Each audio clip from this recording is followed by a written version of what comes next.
As a brown woman in this country with Central American roots, I've grown comfortable with identifying as Latina, but not everyone uses that word.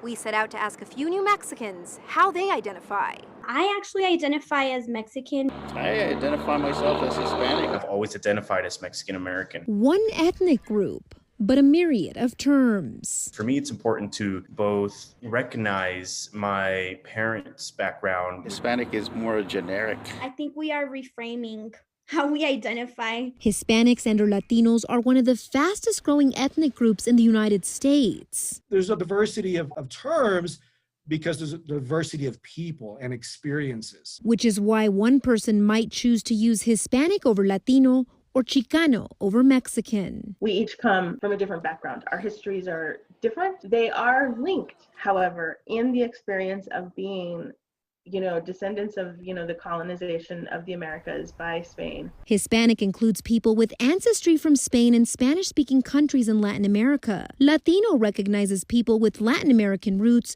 regardless of language spoken, but excludes Spain. So I think Latino is probably a little more user-friendly, if you will, because people choose that term to say soy Latino or soy Latina. Chicano is another popular term. University of New Mexico professor Patricia Perea says it's a word used to describe people of Mexican origin living in the U.S. It's an interesting term because it is a uniquely American term, something that Mexican American descended people came up with here. While the term Hispanic or Hispano is more widely used here in New Mexico, it's one that some people just don't like. It's actually a term put on by the U.S. government. It no longer matters if you're Argentinian or Mexican or Colombian or Puerto Rican.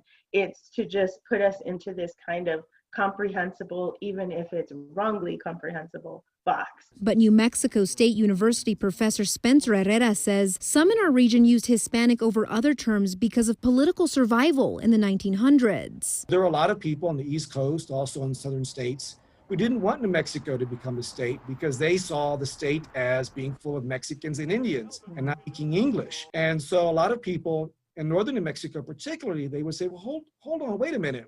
We're European. We're like you. We're Spanish American.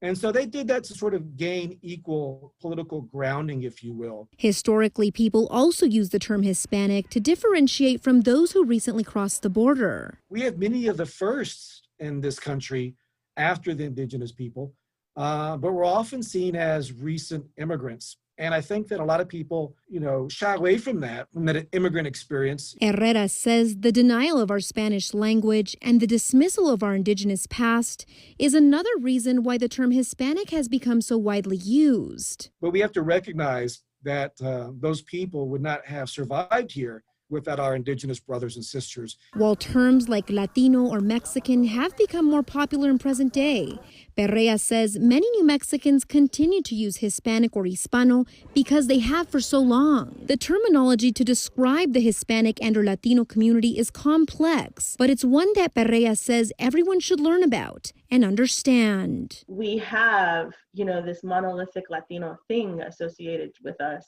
But as a person who's not part of that community, not only do you need to be aware of the backstory or even of the issues that are currently affecting this community, it's like you need to listen to what we're saying. Listen to us. Reporting in Albuquerque, Marissa Armas, KOAT Action 7 News.